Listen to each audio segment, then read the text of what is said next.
ముందుగా అందరికీ నమస్కారం. నేను మీ రాజు. ఆంధ్రప్రదేశ్‌కి సంబంధించి విజయసాయిరెడ్డి గారు ఎంపీగా ఉన్నారు. ఆయనకి మహా న్యూస్ పైన కొంత డౌట్ అయితే వచ్చిందంట. అదేంటో ఒకసారి మీరు చూడండి. మహా న్యూస్ ఉరఫ్ అంటే మహా న్యూస్ అనేది ఒక చెత్త న్యూసు. అది ఒక సూట్ కేస్ కంపెనీ. ఆదాయ పన్ను అధికారులు ఈ కంపెనీ అకౌంట్స్‌ని సీజ్ చేశారు. అయితే అలాంటి కంపెనీని నువ్వెందుకు కొన్నావురా అని అడుగుతున్నాడు. పౌడర్ డబ్బా అని, పౌండ్స్ డబ్బా అని చెప్తున్నాడు ఈయన. విజయసాయిరెడ్డి గారు అంటే మారెళ్ళ వంశీ గారు ఎవరైతే ఉన్నారో ఆయన అడుగుతున్నారు ఇవన్నీ. ఇప్పుడు నష్టాల్లో ఉందో దేనిలో ఉందో అది ఆయనకు అనవసరం. విజయసాయిరెడ్డి గారికి అనవసరం.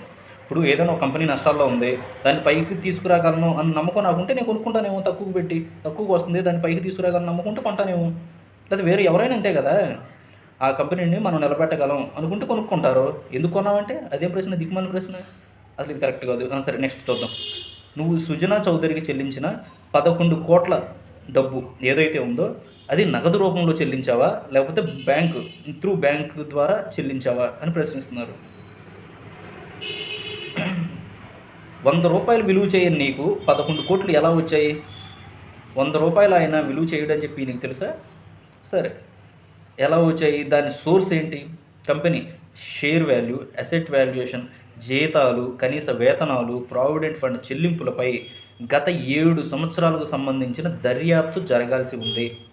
ఇది సాయిరెడ్డి గారు ఎవరైతే ఉన్నారో విజయసాయిరెడ్డి గారు మారెళ్ళ వంశీ గారి పైన మహా న్యూస్ పైన ఈయనకున్నటువంటి అభిప్రాయం. ఇది అర్థమైంది కదా. అంటే దీని గురించి గత 7 సంవత్సరాల నుంచి దర్యాప్తు జరగాలి అని చెప్తున్నారు కదా ఈయన. సరే, 7 సంవత్సరాలు ఒక 2 సంవత్సరాలు పక్కన పెట్టేసేయండి. గత 2019 నుంచి 2024 వరకు అంటే కనీసం 5 సంవత్సరాల్లో మీరేం చేశారు మరి విజయసాయిరెడ్డి గారు? అంటే జగన్మోహన్ రెడ్డి గారి తర్వాత స్థానంలో ఒక్క మాటలో చెప్పాలంటే ఆ పార్టీ వైఎస్ఆర్సీపీ పార్టీలో మెయిన్ జగన్మోహన్ రెడ్డి గారిగా తీసుకుంటే తర్వాత స్థానంలో మ్యాక్సిమం మీరే.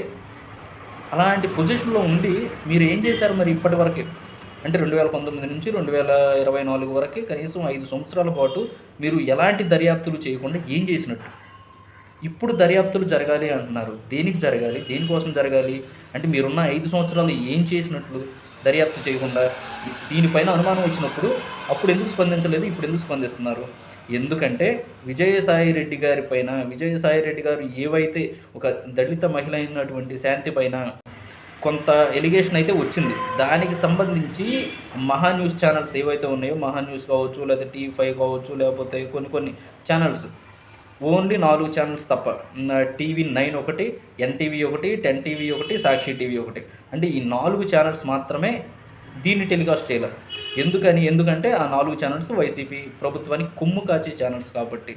మిగిలిన అన్నీ కూడా అడపదడప ప్రతి ఒక్క ఛానల్స్లో కూడా ఇది టెలికాస్ట్ అయితే అయ్యింది. ఎందుకంటే ఆవిడ ప్రవర్తించిన ప్రవర్తన కావచ్చు, ఈయన ఒకదానికి చెప్పేటువంటి మాటలు ఒకదానికి పొంతన లేకపోవడం వలన కావచ్చు, మదన్ మోహన్ గారు చెప్తున్నటువంటి ఆయన ప్రశ్నిస్తున్న విధానం వలన కావచ్చు, ప్రతి ఒక్క దానిలో కూడా ప్రతి ఒక్కరికి డౌట్ వచ్చేలాగా అయితే ఉంది.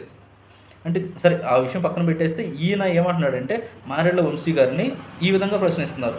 అంటే మనం అధికారంలో ఉన్నప్పుడు అలాంటివి ఏమి ఉండవు. మనం జరిగిన అవకతవకలు జరుగుతున్నాయని చెప్తాం, కానీ వాటిపైన విచారణ ఉండదు.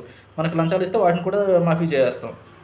కానీ ఇప్పుడు అధికారాన్ని కోల్పోయి ప్రతిపక్షంలోకి వచ్చిన తర్వాత వాటిపైన దర్యాప్తు జరగాలి, వీటిపైన దర్యాప్తు జరగాలని చెప్పి పేలడం ఎంతవరకు కరెక్ట్ అనేది ఒకసారి ఆయనతో పాటు ప్రజలు కూడా ఆలోచించాలి. అంటే ప్రతిపక్షంలో ఉన్నప్పుడు ఎలాంటి ఆరోపణలు చేస్తున్నారంటే వాటిని మనం అంత సీరియస్గా తీసుకోవాలా? అంటే వైసీపీ వాళ్ళు చేస్తే మాత్రం తీసుకోవాల్సిన అవసరం లేదు అనే స్థాయికి వీళ్ళు దిగజారుతున్నారు.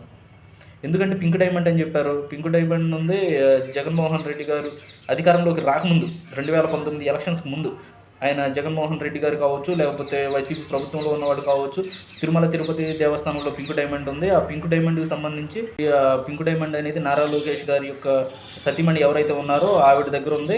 వాళ్ళ కుటుంబంలోనే ఈ పింక్ డైమండ్ అని తిరుగుతూ ఉంది. మేము అధికారంలోకి వచ్చిన తర్వాత తీసుకొస్తామని చెప్పారు. ఇప్పటివరకు దానికి ఊసేయలేదు. అంటే వీళ్ళ యొక్క వాదనలు ఏవైతే ఉన్నాయో అధికారం కోసం మాత్రమే తప్ప వీళ్ళు అధికారంలోకి వచ్చిన తర్వాత వాటిని గురించి పట్టించుకోరు. అంటే అక్కడ ఏ పొరపాట్లు జరగట్లేదు అని మనం ఒక ఆలోచనకైతే రావచ్చు.